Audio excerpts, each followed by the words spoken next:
Génesis capítulo 45, verso 14 y 15. Dice la palabra del Señor: y se echó sobre el cuello de Benjamín, su hermano, y lloró. Y también Benjamín lloró sobre su cuello, y besó a todos sus hermanos, y lloró sobre ellos, y después sus hermanos hablaron con él. Familias heridas, familias restauradas. Bueno, y antes de iniciar quisiera hacer una pregunta. El verso o los dos versículos que acabamos de leer nos referíamos a un personaje bíblico muy conocido por la mayoría de todos los presentes. Estábamos hablando de quién, de José, ¿cierto? ¿Y quién era José? José era el hijo de Jacob, uno de los hijos menores, creo que era el penúltimo. Y José fue vendido por sus hermanos. ¿Qué más le ocurrió a José? Fue maltratado, fue esclavizado, estuvo en la cárcel. Pero al final, ¿cuál fue el final de José? No solamente se restauró su vida, sino también la vida de ¿quiénes?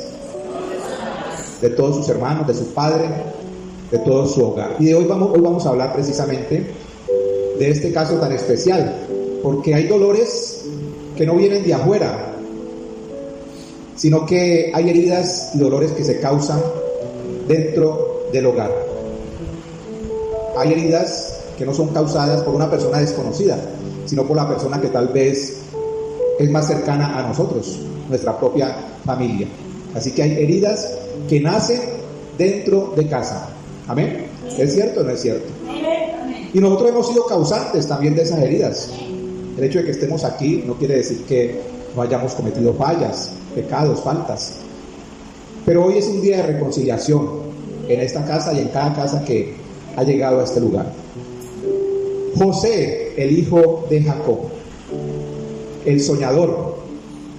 Pero este soñador conocía lo que era el dolor, lo que era que su familia, mis hermanos, lo traicionaran. Sus propios hermanos traicionaron a José. Los mismos con los que un día él creció, los que un día jugó, compartió en su casa, se sentó en la mesa con ellos. Esos mismos hermanos un día lo traicionaron y decidieron arrancarlo de su hogar, sin importarles qué le podía ocurrir a este joven, porque solamente tenía 17 años. Así que José cargó durante muchos años un dolor silencioso, tiempos de frustración, un dolor que no se ve, pero que su alma lo expresaba. Hasta que no empezó o no comenzó afuera, comenzó desde el seno de su casa. Y el enemigo, mis hermanos, busca destruir hogares. Esa es la gran capacidad que él tiene, destruir hogares. Y cuando no puede hacerlo, ¿por dónde inicia?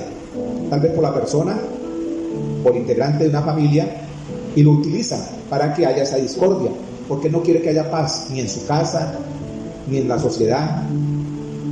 Él quiere que reine el caos. Y cuando una familia, mis hermanos, se quiebra, pues la sociedad se desborona. Podemos ver hoy muchos hogares viviendo problemas, viviendo dificultades, rencillas dentro de su casa. El daño que recibió José no fue solamente físico, fue profundamente emocional. Y ese mismo tipo de heridas puede estar presente hoy en nuestras familias. Pero antes de hablar de restauración, quiero invitarles a que hagamos un recorrido breve por la vida de José y revisemos esas heridas que se le causaron a este joven y cómo esas heridas también pueden estar afectándonos a nosotros en el día de hoy. Rechazo emocional. Dice la palabra: viendo sus hermanos que su padre lo amaba más, le aborrecían y no podían hablarle pacíficamente. Antes que José fuera vendido como un esclavo, antes de esa traición de sus hermanos, ya se encontraba herido por ese rechazo emocional, y esa fue la primera herida que este hombre recibió. ¿Cuál fue? El rechazo emocional. No fue una herida física, fue una herida emocional. José vivía en la misma casa con su padre, con sus hermanos, compartían la misma mesa, los alimentos, y así todo fue rechazado emocionalmente por sus hermanos. Y el texto dice algo muy fuerte: no podían hablarle pacíficamente. ¿Usted puede imaginarse cómo era ese hogar? Ahora pregunto, ¿ocurre algo parecido o ha ocurrido algo parecido en su casa? Donde no podamos hablarnos pacíficamente, donde el tono de voz lo que expresa es dolor, resentimiento. Pueden hogares hoy día estar viviendo esa situación, y de hecho lo hacen. Y eso ocurre en muchas familias. Casas donde no se puede compartir un espacio juntos, porque hay enemistad entre los hermanos, entre los padres con sus hijos. Hogares donde hay presencia física, pero hay ausencia emocional. Amén. Familias donde alguien se siente ignorado, donde alguien se siente comparado, donde alguien no es valorado ni tampoco escuchado. Hoy se vive ese tipo de situaciones en familias, y lo más preocupante es que hay familias cristianas en las cuales también se vive ese tipo de situación. Tal vez nadie te vendió, pero te dejaron de hablar. Tal vez nadie vendió o nos ha vendido como le ocurrió a José, pero mis hermanos, nos dejaron de hablar. Tal vez no te echaron de la casa, pero te has sentido que sobrabas por las actitudes, por los comentarios. Eso es doloroso, mis hermanos. Y eso es lo que tenemos que pedirle a Dios en el día de hoy, que restaure. Amén. Así que el rechazo emocional es muy peligroso. ¿Quién lo cree? El rechazo emocional es muy peligroso. Tal vez no se dice una palabra, pero la mirada, los gestos pueden llevar a ocasionar ese dolor en nuestro corazón, sentirnos traicionados, mis hermanos. Y el rechazo emocional va quebrando el corazón poco a poco. No es de un momento a otro, es poco a poco, paso a paso. Y hoy hay familias en las cuales ese rechazo emocional se vive. Así que hay un consejo para el día de hoy: no normalices ese rechazo emocional. Si hemos sido heridos, mis hermanos, lleva ese dolor delante de Dios. Es el único que conoce cuál es ese dolor que nosotros estamos viviendo. Y si nosotros, mis hermanos, hemos ocasionado ese rechazo emocional, es hora de acercarnos a esa persona a la cual hemos lastimado. Es tiempo de corregir. Lo hablábamos el día 24, que este año se fue tan rápido, es como el agua que se desliza entre nuestras manos. Y así mismo ocurre con nuestra vida. O piense por un instante, cuando usted tiene hijos, los conoce, los veía pequeños, y hoy ya mayores, cada uno labrando su propio destino. Uno se pregunta, ¿a qué horas? Y así viven muchas familias, guardándose rencor durante años, pero no sabemos hasta cuándo vamos a estar en este mundo. Así que si hay oportunidad de corregir, es ahora. Amén. La sanidad comienza cuando volvemos a hablar, ¿con qué? Con gracia, aún cuando el dolor sigue presente. Y después del rechazo emocional vienen las palabras que destruyen. Dice la capítulo 37 de Génesis, verso 8: lo aborrecieron aún más por causa de sus sueños y sus palabras. Palabras que destruyen. Ustedes pueden imaginarse el hogar de José cómo era, cómo trataban sus hermanos a este joven. no solamente hubo un rechazo emocional, sino también empezaron a decirle palabras que empezaron a destruir su vida. Y José no fue rechazado por hacer algo malo. ¿Sabe por qué fue rechazado? Por soñador, por tener sueños, por expresar lo que Dios había puesto en su corazón. Por eso fue rechazado José. Y en lugar de encontrar apoyo, ¿qué recibió José? Burla de sus hermanos. ¿En cuántos hogares, mis hermanos, vemos frecuente ese tipo de actos donde un hermano se burla de otro? Que a veces se hace de manera inofensiva, pero no sabemos lo que está ocurriendo en el corazón de aquella persona ofendida. Tal vez no le gusta el apodo que le colocaron dentro del hogar. No se siente bien, se siente rechazado, burlado. Y estos hermanos, en vez de impulsar la vida de José, terminaron, mis hermanos, destruyéndola en parte, porque vamos a ver el final. Así que las palabras tienen un gran peso. No sé cómo te diriges dentro de tu hogar, con tu cónyuge, cómo le hablas a la persona que Dios ha colocado como tu compañera, como compañero, o a tus hijos. Las palabras, mis hermanos, dichas dentro del hogar no se olvidan fácilmente, y más si han sido palabras para herir. Hoy muchos cargan con frases como tú no sirves, donde nunca vas a cambiar, eres una decepción. Y hemos dicho ese tipo de palabras en momentos de ira, de descontrol, y terminamos marcando de por vida a un hijo o a nuestra pareja.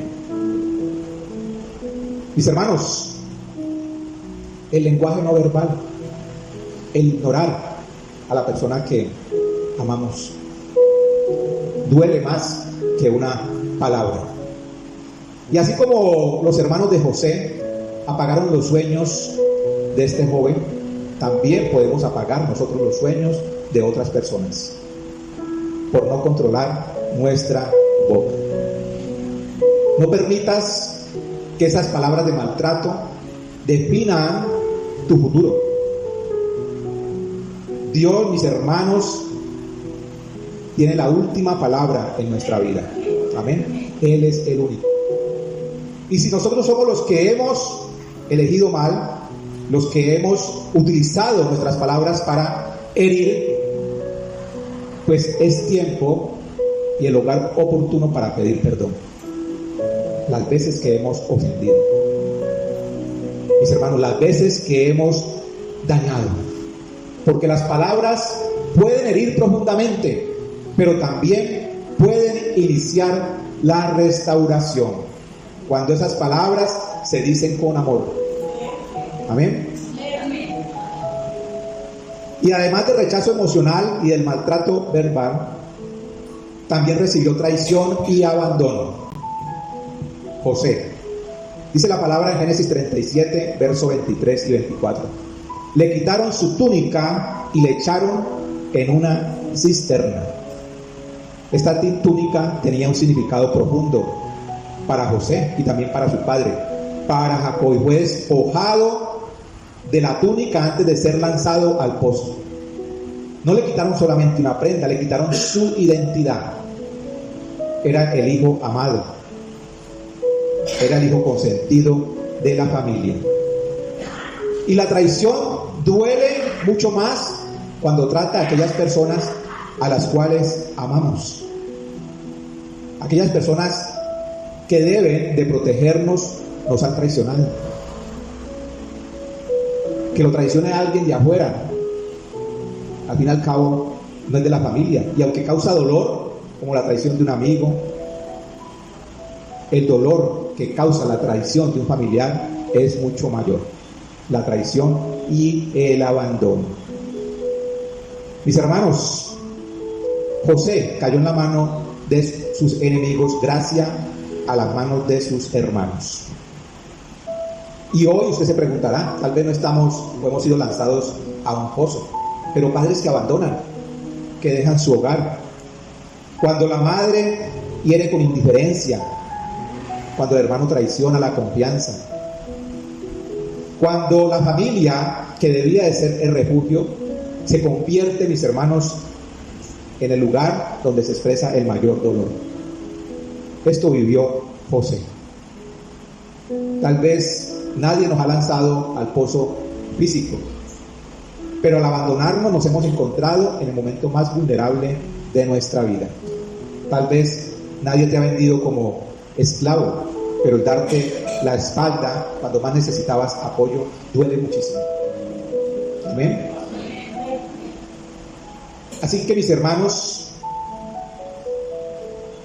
imagínense a José en medio de esa cisterna, pensando: ¿por qué mis hermanos me hicieron esto? Sin tener forma de salir de ese lugar. ¿Usted se lo ha preguntado alguna vez? ¿Por qué aquella persona en la cual deposité toda mi confianza me ha hecho esto? ¿Por qué me traicionó? ¿Por qué me abandonó? Y cuando esos recuerdos llegan a nuestra mente, terminamos, mis hermanos, afectados emocionalmente. Pero hay una buena noticia, y es que Dios puede levantar a alguien del pozo que la familia cavó. Dios puede levantarlo. Dios puede sacarte de ese pozo del cual tal vez estemos el día de hoy. Él es el único que puede hacerlo. Y después de ese maltrato, de esa traición, de ese abandono, viene la violencia emocional y la deshumanización. Cuando el dolor nos hace dejar de ver al otro como familia.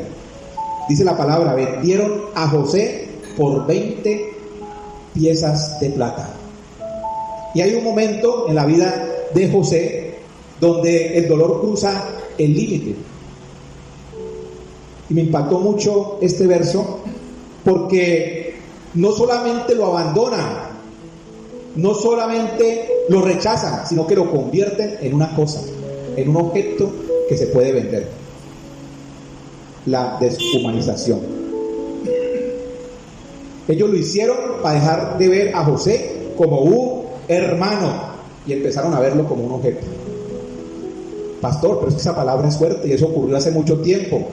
Hoy día hay hogares donde también podemos estar viendo a personas como objetos, donde no le dirigimos la palabra, cuando nos referimos a aquellas personas que han compartido con nosotros como esa mujer, ese hombre, ya no es el hermano, sino que esa mujer y ese hombre, ese niño. Entonces, mis hermanos,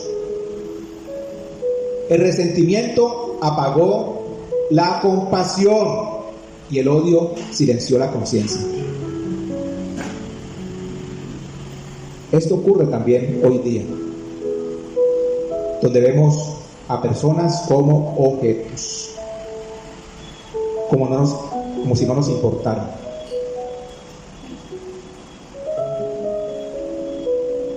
Recordemos que nuestro valor no depende de cómo nos han tratado. Mis hermanos, depende de quién nos creó. Él es el que nos da ese valor. Él nunca nos ha visto como una carga. Y si has deshumanizado a otra persona, hoy es tiempo de volverlo a mirar con compasión. La restauración comienza cuando volvemos a ver al otro como familia y no como problema. Qué triste que esto ocurra dentro de una familia, dentro de un hogar. La mentira que rompe la confianza. Cuando la mentira sostiene una familia rota. Dice la palabra: entonces tomaron ellos la túnica de José y la llevaron a su padre y dijeron: esto hemos hallado. Reconoce ahora si es la túnica de tu hijo o no.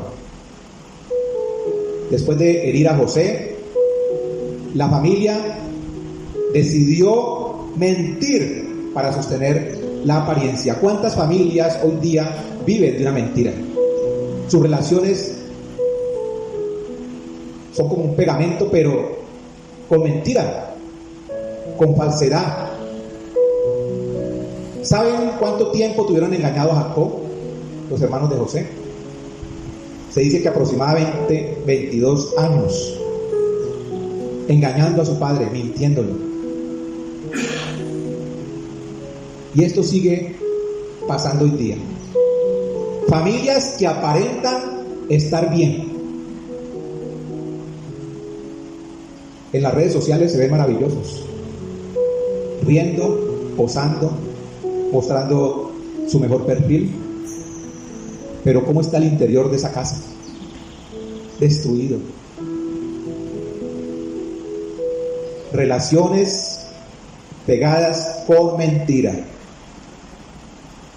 Personas que prefieren mentir antes de enfrentar el conflicto. ¿Saben ustedes que si se esconde el problema, no se sana una herida? Cuando usted esconde el problema, no sana las heridas. Puede recibir una paz momentánea, solamente por un tiempo, pero volver a lo mismo, se convierte en un ciclo repetitivo. Mintiendo para poder ¿qué? Vivir un tiempo de paz falsa, volver otra vez a mentir, y se vuelve costumbre. Y hay hogares que hoy día viven de la mentira, de la falsedad, del engaño, de la traición. Y tristemente hay que decirlo, hay hogares cristianos que hoy viven en ese tipo de situación. La sanidad comienza cuando la verdad sale a la luz. Así duela. ¿Saben por qué? Porque Dios no sana lo que se esconde. Dios no sana lo que se esconde. Muchos hoy día piden restauración, pero viven de mentiras, de engaños. No van a poder recibirla, mis hermanos, mientras se esconda la verdad. Así que si has vivido engañado o has engañado, recuerda que la verdad, aunque duela, es el principio para la restauración. Amén. No se puede construir restauración sobre una mentira. Y años de silencio y separación. Viendo Jacob que en Egipto había alimentos, dijo a sus hijos: ¿por qué os estáis mirando? Y descendieron los 10 hermanos de José a comprar trigo en Egipto. Les decía ahora que ocurrieron ¿cuántos años? 22 años de silencio. Hay personas que no se hablan con alguien de su casa, y no sé, tal vez no sean 22 años, pero si es un mes ya es mucho tiempo. Y después se nos olvida por qué nos hirieron. Pudo haber sido algo tan insignificante y que ha causado una herida que la causó en ese momento, pero igual el orgullo, el resentimiento, el dolor se va acumulando y terminamos cerrando puertas. En el caso de José, sus hermanos no se daban cuenta de dónde estaba. No sabían que se iban a encontrar con él. No había la tecnología que hay hoy día. No tenían forma de enviarle una carta porque no sabían dónde estaba. Pero es tan fácil que es, mis hermanos, para reconciliarnos. Una llamada, un mensaje. Si no nos sentimos en la capacidad de hacerlo cara a cara. Pero hay muchas herramientas hoy día para procurar esa reconciliación. Años sin hablarse. Fechas importantes. Buscamos los días 24, los días 31, el Día de la Madre, para reunirnos en familia. Pero qué triste saber que tiene que ir un hermano antes que el otro, porque no se pueden encontrar, no se pueden ver a la cara. ¿Ha pensado usted en el dolor que siente esa madre al saber que sus hijos no se pueden ver, no se pueden hablar? Pero la buena noticia es que es tiempo de restauración. Hoy el Señor ha llegado o llega a este lugar a sanar corazones. ¿Qué podemos estar diciendo nosotros? Me demoré mucho. Estuve a punto de ir a hablar, de irme a reconciliar con esta persona. pero no lo hice. Dejé pasar el tiempo. Esperé demasiado. Pero ¿qué nos dice la palabra en Colosenses 3, verso 13? Soportándonos unos a otros. Y estamos hablando al interior de una casa. ¿Soportándonos qué? Unos a otros y perdonándonos unos a otros. Así como Cristo os perdonó, así también hacedlo vosotros. Amén. Y tal vez si pedimos ese perdón, puede hacer que la situación en nuestro hogar no sea la misma, pero descansamos. Usted puede ser libre hoy día de todo dolor que hay en su corazón si da el primer paso. Amén. Soportándonos unos a otros. Y después de años de silencio, de dolor, de esas heridas profundas, José no termina en el pozo de la traición. ¿Cómo termina José? Abrazado, mis hermanos, con sus hermanos, como leímos en el capítulo de introducción. Dice la palabra, y se echó sobre el cuello de Benjamín, su hermano. ¿Quién se echó? José, al que habían herido, y lloró. Y también Benjamín lloró sobre su cuello. Y besó a todos sus hermanos, aquellos que lo habían traicionado, y lloró sobre ellos. Y después sus hermanos, ¿qué hicieron? Hablaron con él. Fueron restaurados, mis hermanos. Pero fue José el que tomó la iniciativa. Fue José el que dio el primer paso. No lloró de rencor, de dolor. ¿Este llanto de qué era? De gozo, de paz, de perdón. Ya había sido libre. Había tenido esa libertad. Y hoy, querida iglesia, es un momento sagrado y especial. Estamos a punto de cerrar este año 2025. Y qué bueno cerrarlo en paz. Con Dios y con nuestra familia, con nuestros seres queridos.